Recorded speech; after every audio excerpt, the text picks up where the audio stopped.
Right, good morning ladies and gentlemen. Welcome to Cambridgeshire Constabulary. Thank you for coming out this morning to this information event regarding the Special Constabulary. My name's Vic Curlin and I'm proud and privileged to be the head of the Special Constabulary for Cambridgeshire. Just running through what's going to happen today. Today you're going to hear from Stuart Anderson. Stuart is a hugely experienced Special Constable and is also one of the highest ranking Special Constables in the country. You're going to hear from Bernie Moudelet, who is a member of our HR team, who will talk you through the process of application, what will happen then, and the kind of thing that you would expect through the written application and then through the assessment centres. Following that, you'll hear from Jenny Sands, and she's one of our learning and development instructors, who's also a Special Constable. Jenny will outline the kind of training and learning and development that you'll go through if you're successful in becoming a Special Constable. And finally, you'll hear from Pete Swan, who's a Special Constable who's recently completed the initial training and can talk you through what it was like for his journey through the trainings. There'll be opportunities for questions and answers as we go through the session. And then afterwards, there'll be plenty of chance for you to come and speak to the officers who are out there doing it on a day-to-day basis to ask them any kind of questions that you may have for them. As the head of the Special Constabulary, I want to assure you that if you decide to join the Special Constabulary with Cambridgeshire and you are successful, then there's no volunteering opportunity out there anything like the kind of experiences you'll get from being a Special Constable. The training and equipment you receive will in most cases be identical to that of a regular constable, and that will be the start of your development as a professional police officer. Because in Cambridgeshire, volunteer does not mean amateur. We expect the highest standards of our police officers, whether full or part-time, and we will invest in your training and development to achieve that high standard. As I say, if you have a look and speak to the officers, you'll see the kit that they have, and if you put the two of them beside the regular officer, they look exactly the same. They have the same training.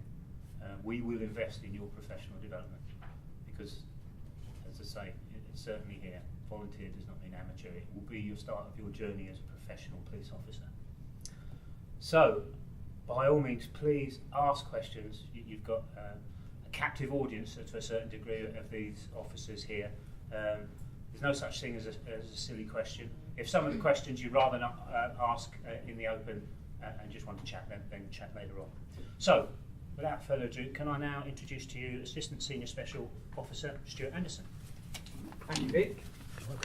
Good morning, everybody. A little bit about myself to start off with, and then I'll talk about the Special Constabulary that I've been a member of for 36 years here in Cambridgeshire. I know, I don't look old enough. Basically, as you've been reading on the screen, a Special Constable, what is a Special Constable? It's a person who, in a time of crisis or emergency, can be called upon to carry out the duties of a police officer. Okay? So, to all intents and purposes, we are police officers.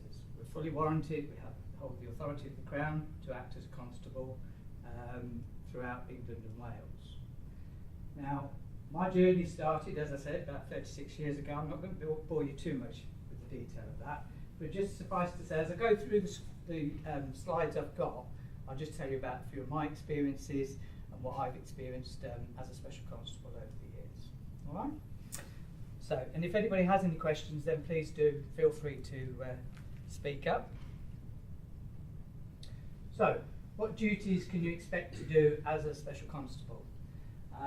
Obviously, it's predominantly a uniform role, so with that comes an element of reactive response to incidents, foot beats, event policing, rural policing, because we are a very rural county here in Cambridgeshire. We've got a lot of farmland and sort of really remote areas that we have to cover. As a Special Constable, we also get involved in plainclothes operations, so these are generally to try and find things that are going on but in a covert way. such as, most recently in Peterborough, for those of you from that end of the county, we were involved in policing or trying to catch fly tippers in conjunction with the local authority. And obviously, if you're standing there in a bright yellow uniform, somebody's going to see you, so plain clothes was best. So that's just an example of some of the roles and tasks that we get involved in. The nighttime economy, pubs, clubs, disorder, anything involving, the Friday night, the Saturday night, in the streets of wherever you live, really, because some of the most interesting duties I've gone to have been in the more remote parts of the county, where you haven't got a lot of police officers suddenly around the corner that can come and spring on and help you, but actually you have to use a bit more of the grey matter and talk your way through things. But so that's a few of the duties that we're involved in. As Vic said earlier, in Cambridgeshire there is nothing, apart from carrying a rifle or a taser at the moment, there isn't really very much that you can't get involved in some way. So specials come in, they do their time on the streets, they'll find their feet. You'll either enjoy rushing around everywhere at whatever miles an hour with the adrenaline pumping, or you'll perhaps think, actually I'd like to do something a little bit more slow time and involved with, say, domestic violence, supporting victims of domestic violence, or policing football matches, or policing other events. So there's a whole remit of areas open to us. And some of the specialist areas, if you have skills in cyber crime or anything to do with computers and things, we obviously have cyber units who are looking at computer crime and internet crime, all those sorts of things as well. If you're particularly adept with numbers, financial crime, that might be an area you could help us as well. All right? So that's just a few of the jobs that we have available. As you become more experienced as a special constable, you've got things like the road policing unit. Jenny, who's going to talk to you a bit later on, she's a member of the RPU, road policing unit, and that's the fast cars on the major routes. Now, there is a degree of learning again, and one of the things with specials is that we're always learning, because we can't have the intensive course that a regular officer has at the beginning of their career. So our learning is very much ongoing throughout the service. Major crimes unit, the murders, the people who sort out the historic crimes that we've not been able to solve in the past, things like that.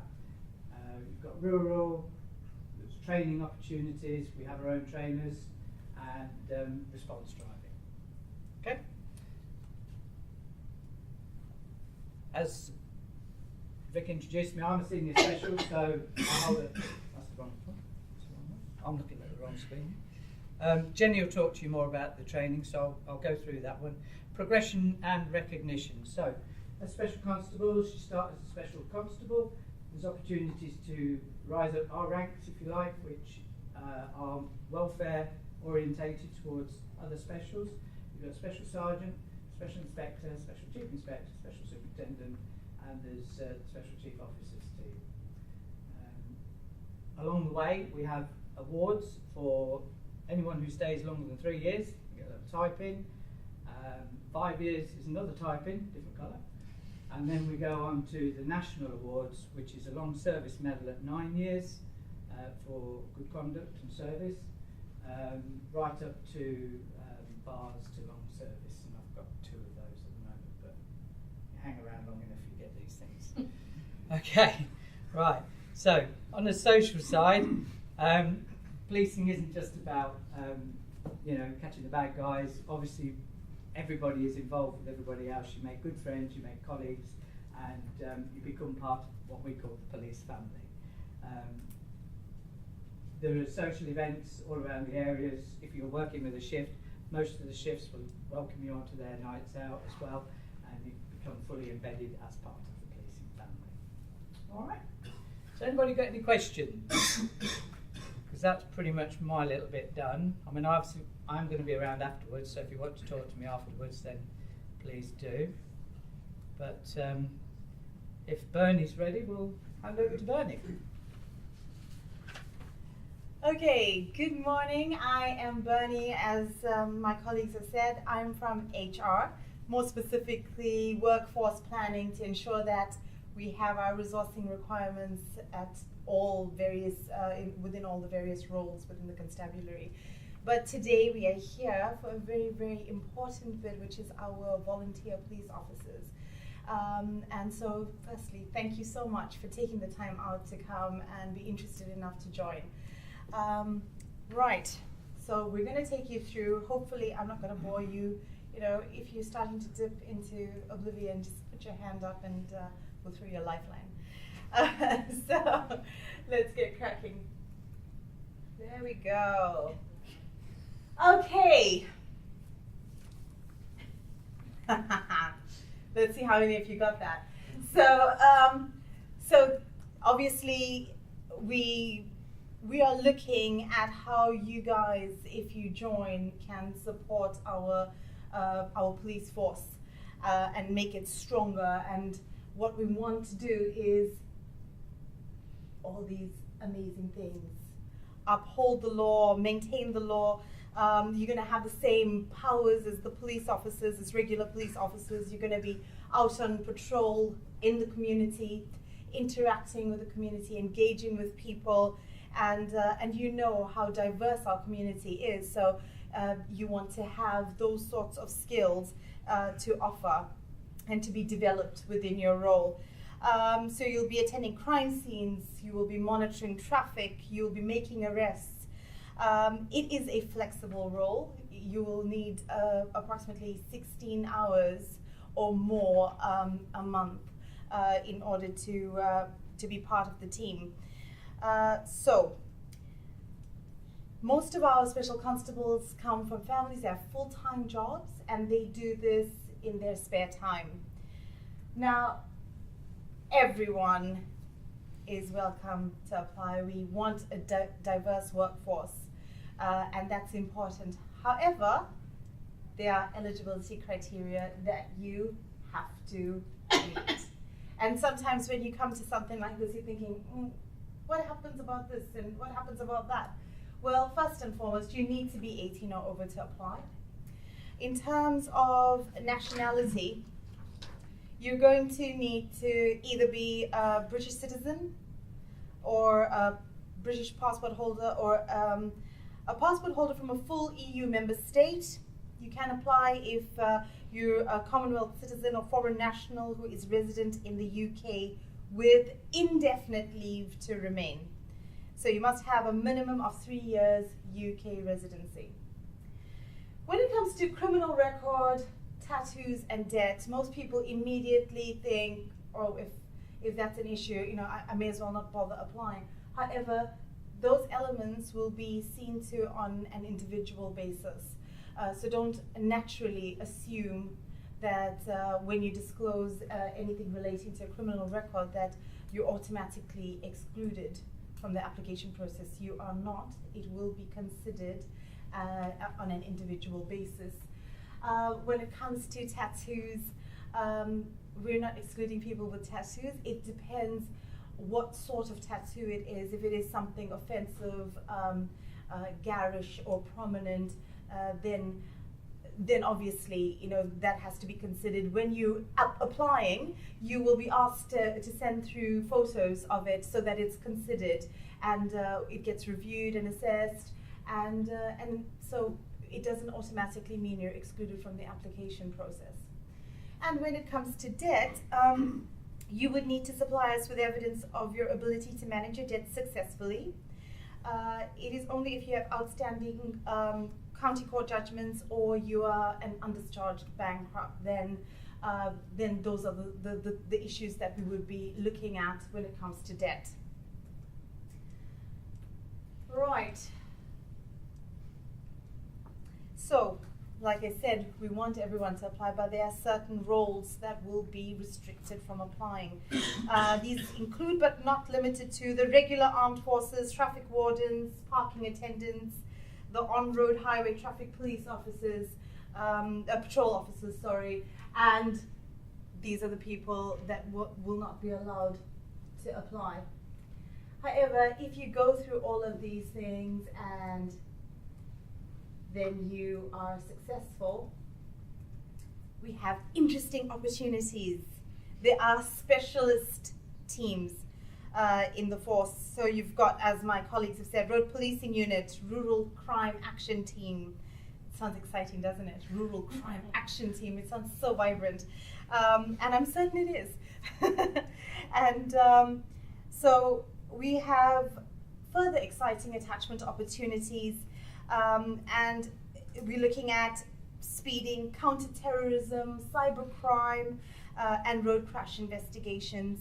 And there will be many more opportunities that will be coming in the future. So those special constables that become a part of that team, like we said, not everything can be covered in that initial L&D training. When you enter that specialist team, you'll get that specialist training associated with that division.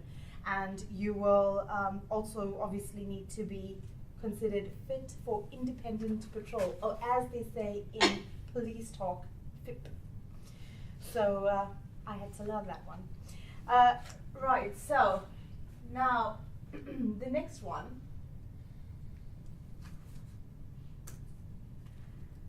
Pay and benefits. Now you all know it is a voluntary role, so you're not going to get paid. However, you will get your expenses covered for travel from your home to your place of duty. And when we say home, it needs to obviously be, a reasonable distance to be considered for those expenses. Your meal allowance will be paid if your duty is in excess of 5 hours. You will gain valuable personal skills and professional skills as well. It boosts your confidence. You're going to be interacting with a diverse group of people within the community. This is going to build your business and your social networks. And you'll find that you become more resourceful. Your perspective starts to become reshaped. And that role impacts your life in such a positive, fulfilling manner. And even though everybody is different and they come from all walks of life, the thing that unites all our special constables is that they all want to make a difference. And now, the application stages. Up until this point, does anybody have any questions? We're all good to go. Right.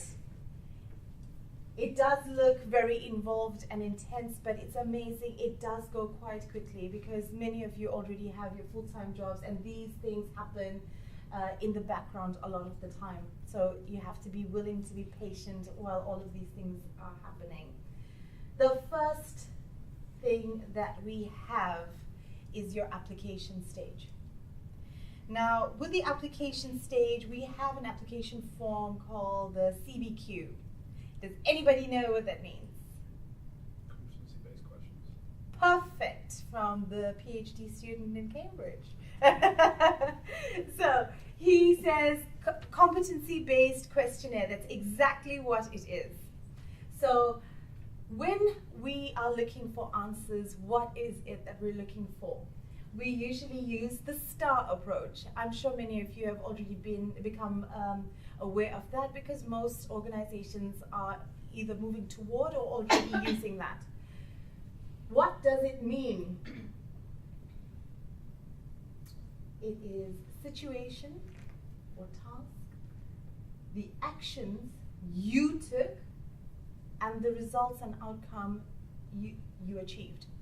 You have to remember that this is about you telling us about your life experience and what you bring to this role. Do you have the competencies that are related to this role? Now, the things that will help you. You need to be aware that when you are asked, can you give us an example of a time that you engaged with the community? You need to tell us how you did it. Not just, oh, this happened. how you got involved. You need to be as concise but as informative as possible. Tell us about what your role was within that situation, and show how you added quality and value. That's where the details are necessary. And show us that you brought your unique perspective to it. So that is what we're looking for when we get your application. Now, they are very simple things, and we take it for granted. Sorry, let me just go back to that. I overclicked.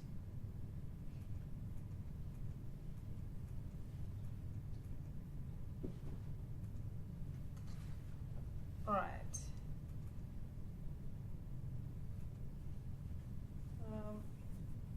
Okay.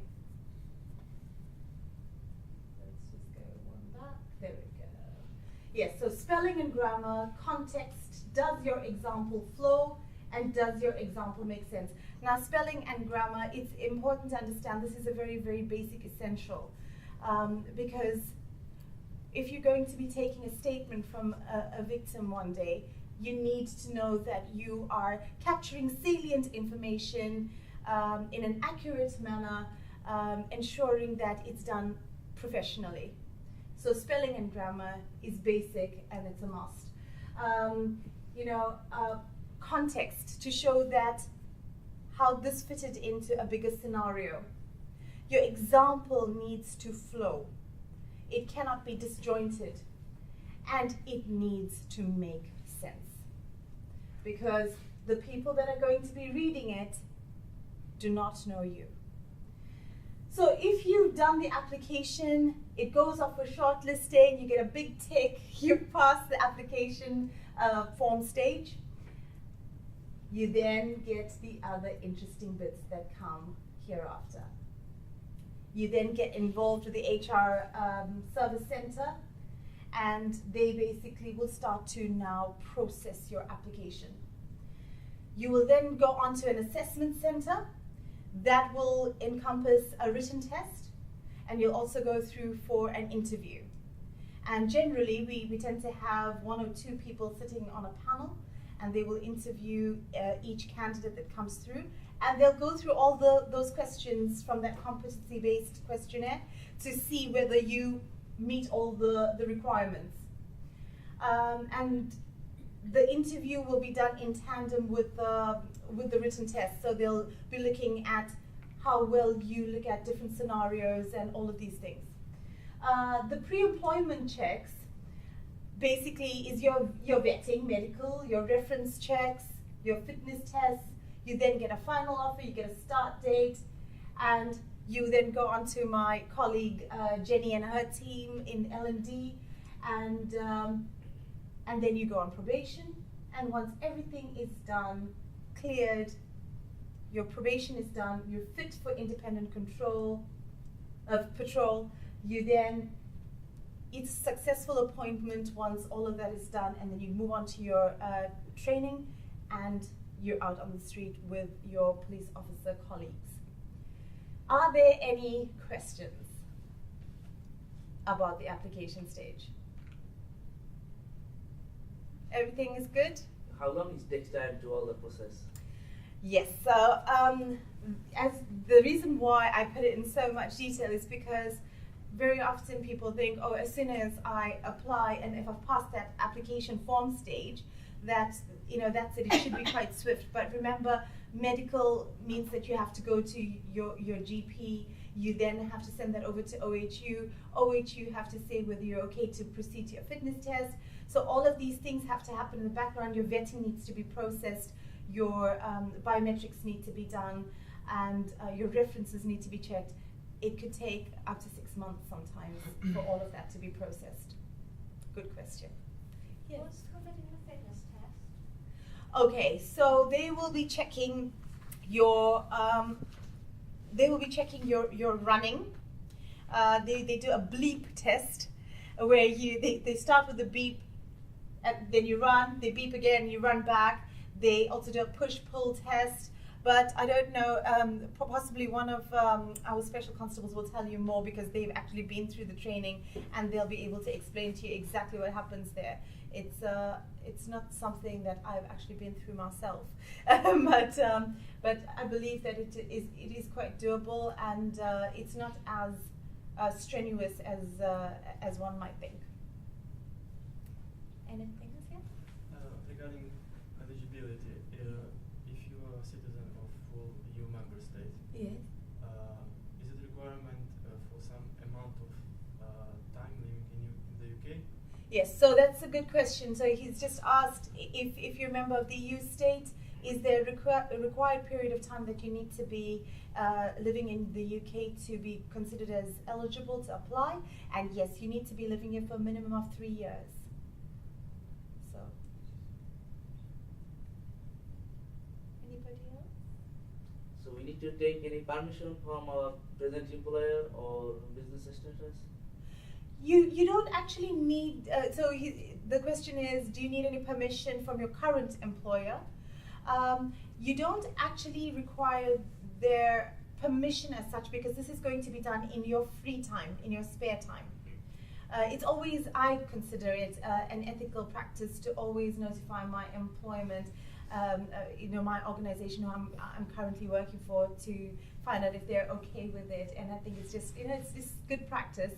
And obviously to give them the heads up that as part of your pre-employment checks, they're going to be getting a call to say, how is so-and-so and what can you tell us about them? So I think it's always best to disclose it, but in terms of how will that impact your current employer, technically it shouldn't.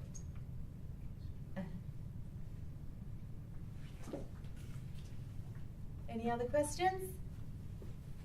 I did have one question about referees. Certainly. So you indicated that referees might get a phone call. Is it wise to contact our referees in advance to let them know that we're putting them down as application form list if we get to that stage?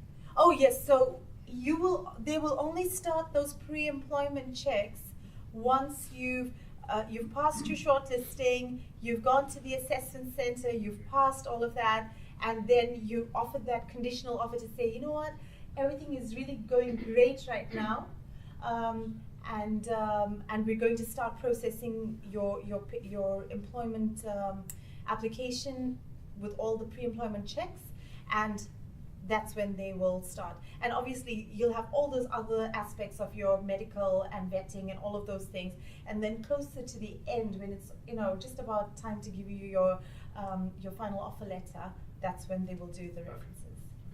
And they'll always give you a call to say, this is what's going on. Any other questions? Okay, I am going to hand you over now to my lovely colleague, Jenny. Thank you. Thank you for your time. Thanks, Bernard.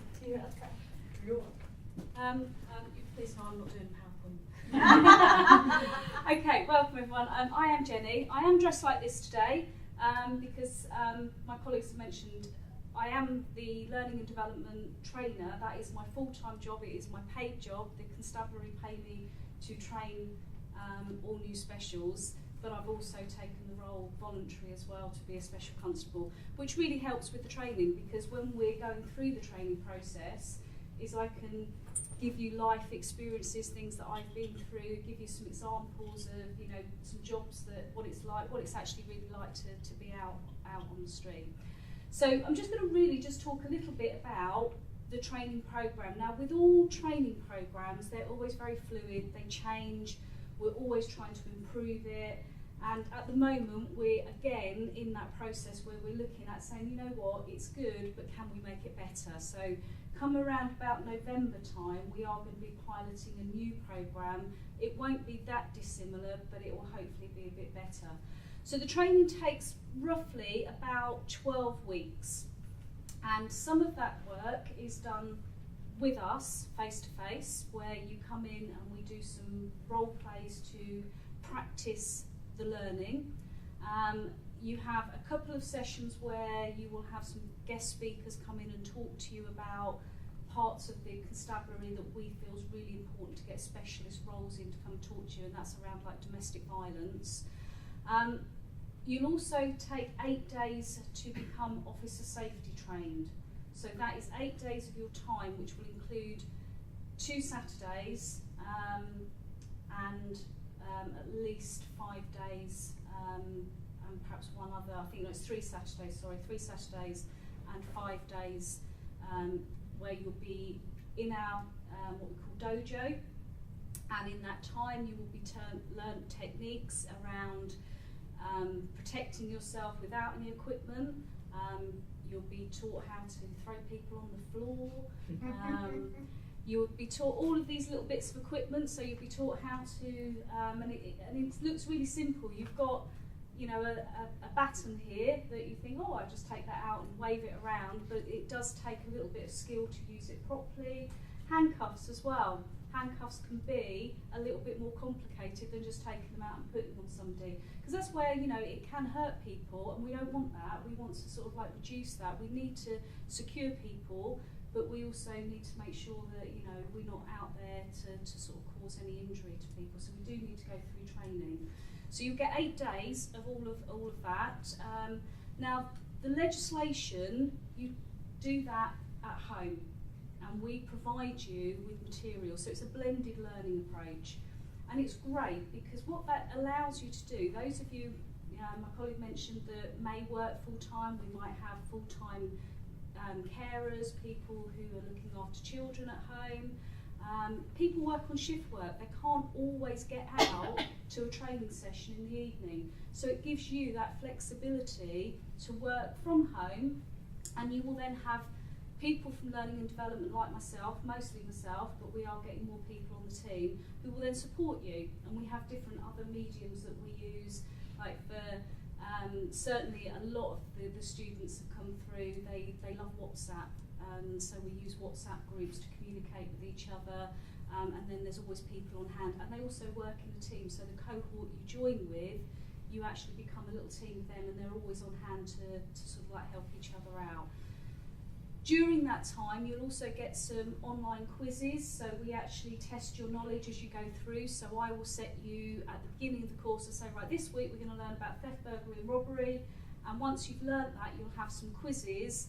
Then that will then test you, or test whether you've actually taken the knowledge on board.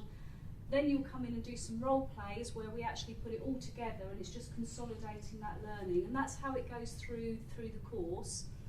At the end of the course, you will do what we call a final knowledge check, just to see how you've kept up to date with all the learning throughout the 12 weeks. And we do a final consolidated role play. That's generally assessed. We will get regular officers in, we'll get some experienced special constables in. We have members of the public who come in to be role players.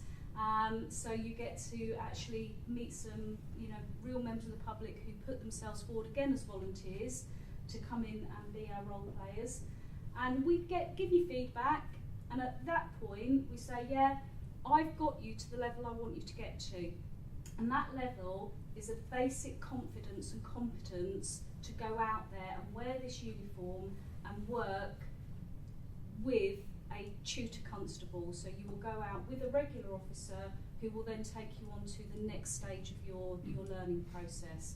Because say, I can only take you in that 12 weeks to a sort of a basic level, and all the rest of the learning happens when you're actually out on the job, doing the role of a police constable, helping your colleagues, and then you'll get some more training as the course goes on, and as you hit all of your tick box, we call it a PAC, police action checklist, you have to go through and say, yeah, you're competent, you can make an arrest, you can use the radio, you can do a search of a person quite competently. You will get signed off for your independent patrol, which means you don't have to work independently with a police officer. You can go out and work with other specials, or perhaps go out on your own. And it's a journey that you take, and that journey can take maybe 3 months for one person, and it might take 8, 9 months for another person. It just depends on the hours that you can put in and what it is you want to get out of the role. But it's an absolutely fantastic. I took the opportunity to go into roads policing, So I've specialised my area. There is a little car outside for anyone who wants to go and have a go at pressing the sirens and things. If that sort of like floats your boat, come out and have a look at the car. But that's really it. That's the training process. And if you've got any questions around the programme, Peter's going to come talk to you about his experiences of it, so you can get the other end of it. But just if you've got anything for me, any questions? Hello there. Hiya. You mentioned you obviously do the initial training involved with things like being taught how to stop and search and self-defence, etc. Do you get sort of refresher training throughout your career? Or is it you get taught once and then you're just expected to? Certainly do. Good question. So asking about refresher training, is it just the once off? All of your officer safety training, you have to re-qualify every 12 months. So you will come back, and we have some special constables that actually are trained, as Stuart mentioned earlier. There are different opportunities, and we do have some special constables who are trained to be officer safety trainers. So they'll do it at weekends and some evenings, but you have to do your fitness test. So every 12 months you have to qualify your fitness test, and then you have to then train again just to refresh you on handcuffing, batons and that kind of thing. With legislation and with everything that goes on, constantly the police are being asked to refresh officers around certain things. So stop and search is a really key area, and just recently we've just refreshed the whole of the constabulary around stop and search powers, and just sort of making sure everybody is aware what they can and they can't do. So there's always something that will come in, and if it does, we tend to sort of like hit everybody, and the specials certainly getting included in all of that, keeping up to date. Any other questions from anybody? I'm here, so if you want to come speak to me afterwards, then if you don't want to sort of any out front questions, but do come speak to me about training. And I'll hand you over to Peter then. Thank you. Morning folks, my name's Peter, or Special Constable Flan. I appreciate you've been sat here for quite a while now and people have been talking to you, so I'll keep this quite brief. I'm just going to talk to you about the training process and how it was for me as a new recruit. So initially with the application form, filling it out, the police are, they're interested in you, they're quite swift, okay? But it is a two-way street. You will be required to go to your GP and organise the references, and the quicker you can do that, the faster they can move the process on for you guys if you're keen to start. With the training, I know my colleagues have spoken about the virtual training, okay? Again, it's something that you can do in your own time. All that you really require is the internet and a browser. So I was able to cover most of my virtual training at work on my lunch break. And the good thing about those packages are you can stop them, you can pause them, you can rewind, do them again, and there are knowledge checks in between those packages to make sure you're taking the content on, and that you're not just going forward and not taking ingesting all that information. You could close the browser and come back to it at home. That's not a problem. And like I said, there are knowledge checks there. Moving through the course, as my colleague Jenny alluded to, there are quizzes, and I know my course, my cohort particularly, found these extremely interesting and a good learning opportunity. So you take all the learning from the packages, you sit in front of videos, you ingest all that information, but the quizzes allow you to put that information out there. They give you real life scenarios and questions where you have to figure out what offence has been committed and what action to take. And that really just cements the learning, Is this a theft that's happened? Is this a burglary that's happened? Did they intend to do that? Well, they didn't intend to do that, but this offence has occurred. So it really cements your learning from the virtual packages and environment. And again, as my colleague alluded to, the practical scenarios or the role playing. Now, I speak to my friends and family about the role playing, and they've got this idea where you just sit in the room in a circle of chairs, and you will, one of you or two of you get up and you talk about stuff, or you just act out a few bits. It's a bit more sophisticated in depth than that. There's a large learning environment up at Monk's Wood, where there's a lot of flats there, so your scenario could be in a flat, it could be in a bungalow, it could be in a small copse of woods, or it could even be in a car park for different offences. You'll be given a short brief, and as the attending officer, you have to go and deal with that scenario. And it really cements all the learning that you've done before. You will be with normally 2 officers, okay, so you will learn from each other, and you will prompt each other, so you're not just on your own most of the time. Okay. So that's the practical side and the application of the law in the scenarios. And as Jenny alluded to, you do get not assessors, but members of the public, volunteers and actors that will come in and play people you've never seen before. So it's just that bit more authentic, and it gives you a chance to, again, put all your learning into practice.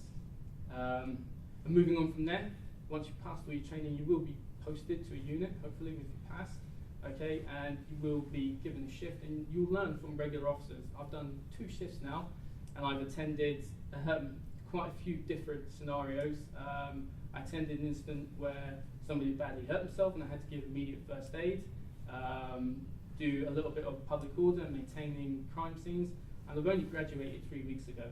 So it's all very, as soon as you graduate, you're out there, you're with regular officers, learning from them and doing the job and giving back to the community, which I'm sure is why you all came to this presentation, want to become specials. Has anybody got any questions for me? I said I'd keep it brief because I know people have been talking to you quite a lot. No questions. Okay, well, I mean, I'm going to be about, so if you just want to catch me, after the presentation, or if you have a question that you don't want to say out loud, that's fine. Please come and talk to me or any other specials. I'm more than willing to speak to you and answer your questions. Okay. I do believe there's going to be a Q&A now for any of the topics that have been covered today. Right, ladies and gentlemen, yeah, that virtually brings us to an end, apart from Q&As, that if anything that you'd thought of now that you hadn't thought of when the speakers were given their delivery. Otherwise, it's just a case now of there's a fantastic amount of experience in the room. Please make use of the specials that are here. I'd like to thank them for all giving their time here today for coming to see you. But thank you very much for coming. www.cambs.police.uk is the website. That's where the application forms are. As Bernie has said, it's all web-based now.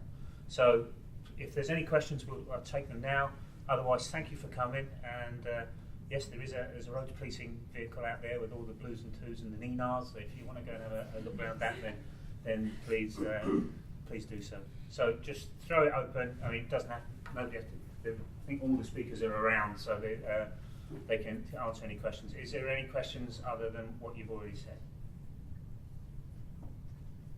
No? Great. I know we've spoken at you for a wee while. Thank you for your patience, but I hope you found it worthwhile and informative. Thanks very much for coming. Thank you.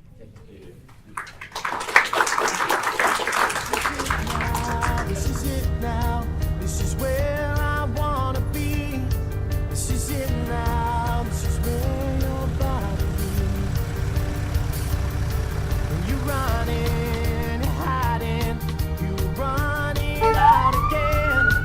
She said now, said you'd be my friend. When you're climbing up the walls, you forget. But yeah, we've also got a police dog in now here, it's in the back of the car, I'm not quite sure. However, funnily enough, on this one I can't see it. We do actually have utilities. Any ideas? Yeah. Right traffic accidents there. If we need to distract the child, then there is there. This is where I want to be. This is it now. This is where your body is. But you have to carry 5 things at a time. So if anyone wants to, one arm, walking up the carriageway. You want to go? Walking backwards. Walking backwards, yes, walking backwards. So you need to have it on your strong arm. That is just as many as we really carry, really. Is 5. I have to put these out and lots of different signs so you get the police slow. So you might be at the side of the road with lots of fast cars around you. You're trying to sort of like put these signs together. Said you'd be my friend.